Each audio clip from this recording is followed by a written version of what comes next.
Welcome Northeast Conference fans to our latest NEC Now podcast on the NEC Overtime Pod.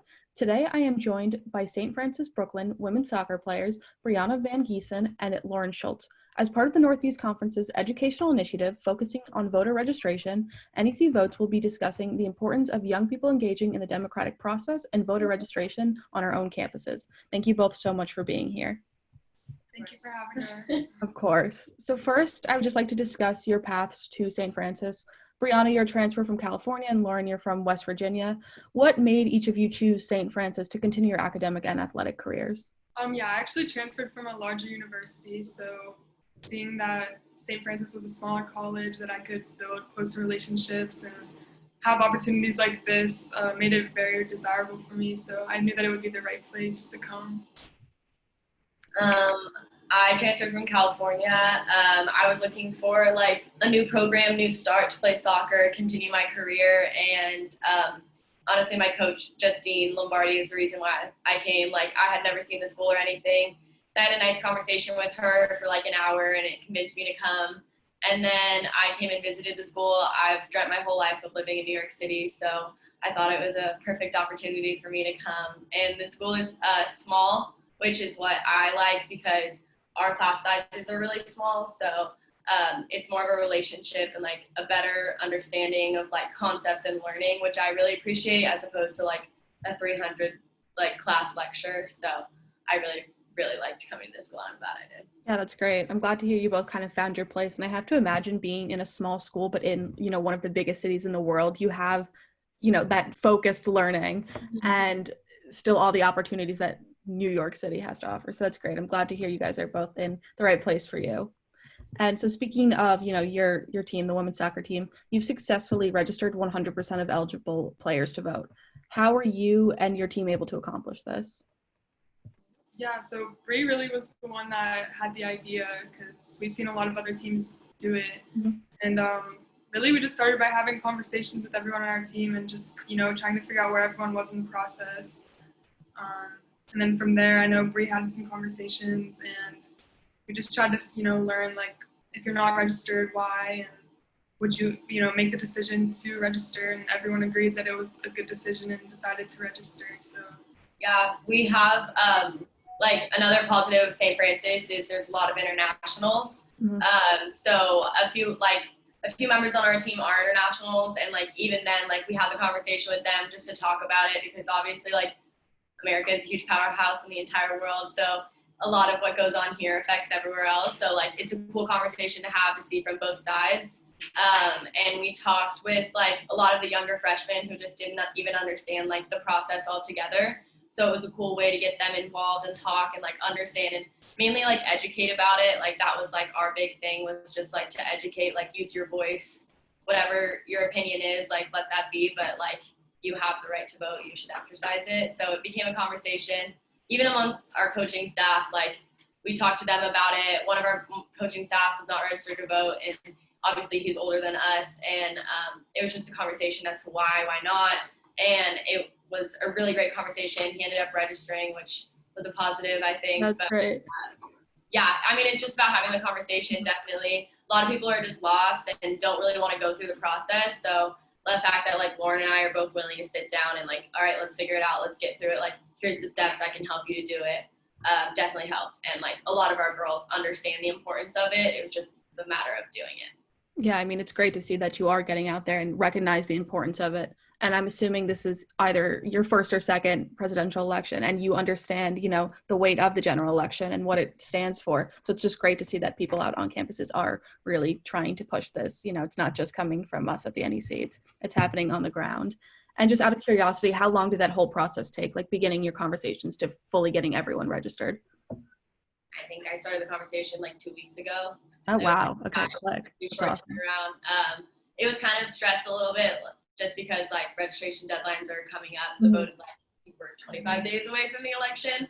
So it's definitely was a conversation that we had, but thankfully we all live rather close to each other. So it was more of a matter of me just and Lauren going into people's rooms and just being like, hey, let's have a conversation. Yeah, no, it's great. And I also think something people don't realize is how easy it is to register. Like you can just do it online or whenever you like initially get your license. I know I was registered to vote in New Jersey before I could, because when you get your license at 17, they ask if you want to, and it's like, it's that easy. So it's yeah, really no, it's great. simple. It's just people think it's a lot bigger than it actually is. Yeah, and it's not, it's like one website.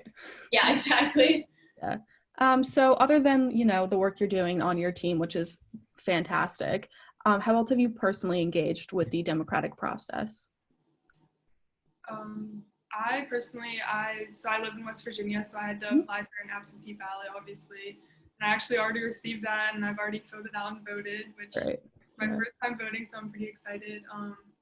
I know we've been like watching the debates here and just trying to learn about the process and learn about the different issues that are at hand. So yeah, it's really just been a matter of like learning and taking the steps to do it.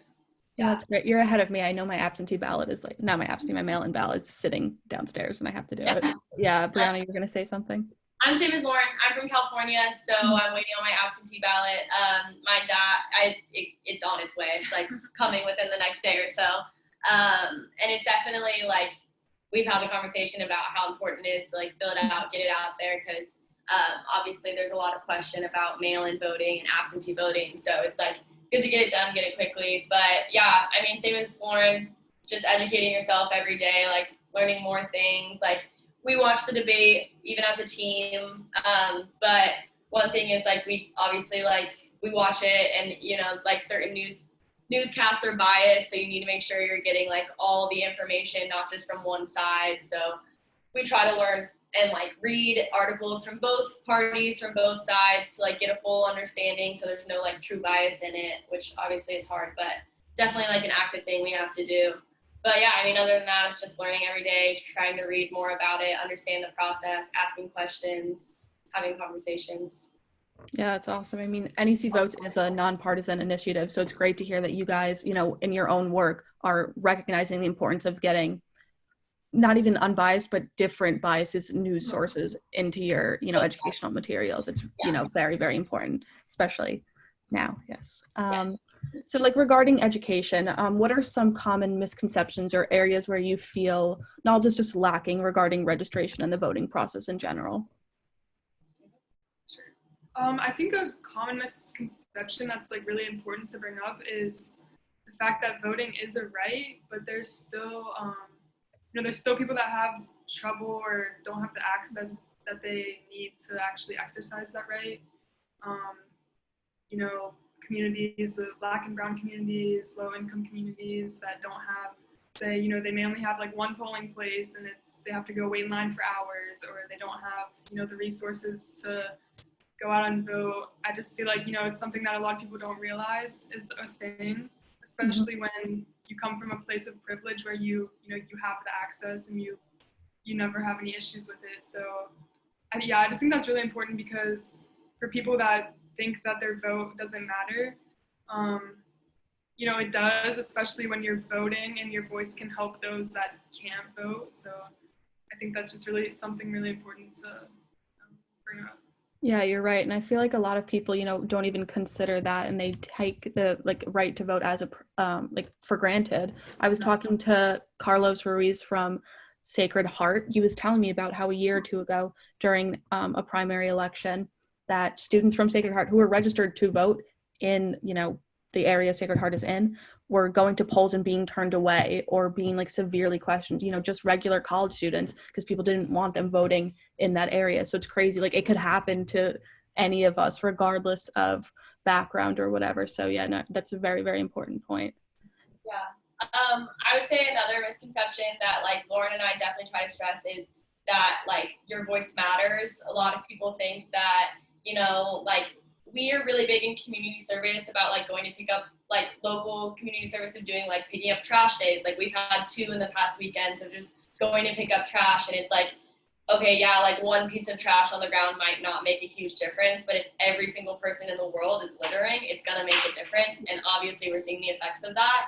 And in the same way with voting, okay, you're one of a million, but it's you're one plus all the others is going to make a change. Change only happens when people come together and demand it. So I feel even though you feel like your voice doesn't matter, it really does. And obviously, like, even with the 18 to 25 age range, like, that's the lowest of voting, like, turnout, like, in most. And it's hard for me to conceptualize that, because these older generations are going out to vote and they're not going to see the effects of what they're doing. Like, certain things are going to get turned away, especially with climate change. Like, if they're voting to turn back ways that aren't going to help climate change, like, unfortunately, they'll probably pass away and not see the detrimental effects of it. But, like, I'm 20 years old. I want to have kids. Like, I need to vote. I need to make a change, because I'm going to be the one that's going to see it in 20 years. Like, your voice matters. Even it's not something for the older generation to deal with. Like, it's something we need to go out and do, even when you're 18 years old. Like, if you're uneducated, get educated.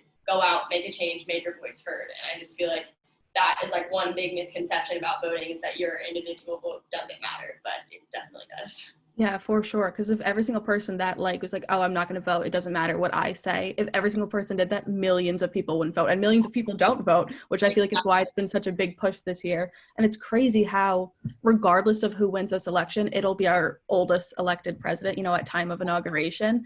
So we have to get our voices heard, because whoever is elected isn't in our shoes. They're not experiencing things as a 20-something-year-old. So, I mean, you're 100% right that it is so important for that 18 to 25 bracket to get out there and make sure, like, our voices and perspectives are being heard. By way of wrap up, and this is, like, the big question, why is it important to vote? Pretty much like what Bri just said, we're going to be living with the effects of this for the rest of our lives. So, you know, the vote that we go out and cast now, it's literally going to choose who's making the decisions for, you know, the policies and the issues that we're living with. So, and especially, like, the impact that everyone can make, you know, together. If we say everyone go out and vote and everyone does, then we can make a change, and we can change for the better and choose the life that we want to be living in this country. Yeah, that's great. I would agree with Lauren in that.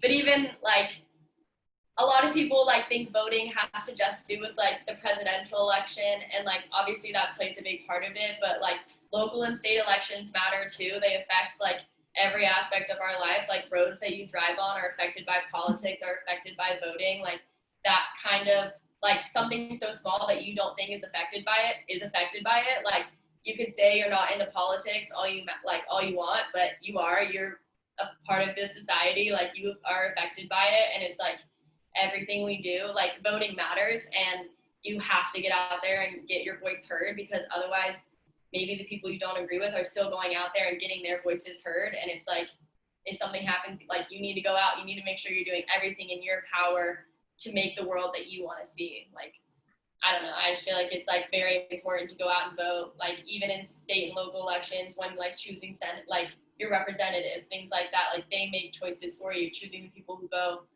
and make the bigger choices. Like, you still have a say in that. So it's like, no matter what, you can say you're not into politics all you want, you still are. You are part of it. And even before you turn 18, like, yeah, you might not be able to vote, but you can get educated about it. You can see the effects of it. Like, it affects our lives, and you have to care. I don't know what to say. Like, you have to care. Yeah, and that point you mentioned before about how the general election isn't just about the president, it's about so many more things. I had a friend the other day who was filling out his ballot, and he's like, can I just stop after I vote for the president? And I was like, no, like, your senator, your representative, they're all on that ballot, and down to local representatives and local questions are on that ballot. And those can come down to 1 to 2 votes. Like, you can't just ignore it. Like, it's there for a reason, and you should engage with it.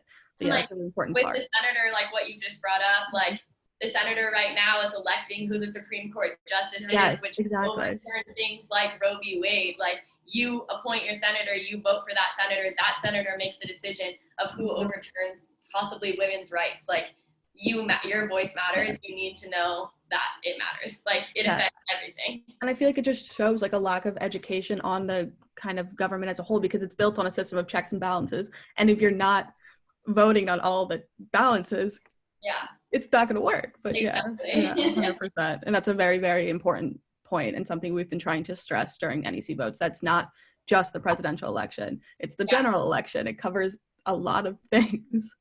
Exactly. I mean, thank you guys so much for hopping on. You were great, and it's great to see what you're doing on your campus. You know, if everyone has one person on their team as passionate about this as you two are, all the collegiate athletes would be registered to vote essentially. So it really is great to see that you guys are so passionate about it and doing your best, especially if it's, you know, your first presidential election. You recognize how important it is. It's so great to see. Thank you. I really appreciate it. And listeners of the NEC Overtime Pod can find information relating to voter registration and the democratic process by following the Northeast Conference on Twitter and Instagram, where educational materials are being released every Tuesday leading up to the November 3rd general election, which is on a Tuesday. That was Brianna Van Giesen and Lauren Schultz, and this has been NEC Now.